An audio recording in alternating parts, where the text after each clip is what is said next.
Tengok ni. Pokok orkid ni dah mula keluarkan bunga. Yang ini pula keluar anak-anak baru. Bunga yang sedia ada hari tu. Boleh katakan semua pasu dah mula berbunga dan keluarkan putik bunga. Tengok sini.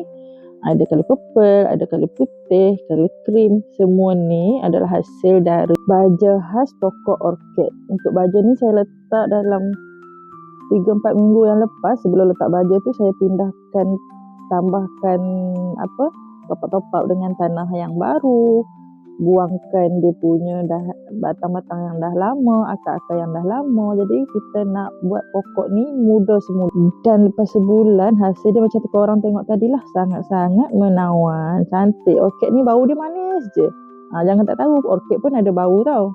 Jadi yang mana dah lama tak nak orkid tapi tak berbunga tu, boleh tekan beg kuning dan order baja khas ni untuk pokok orkid. Okey.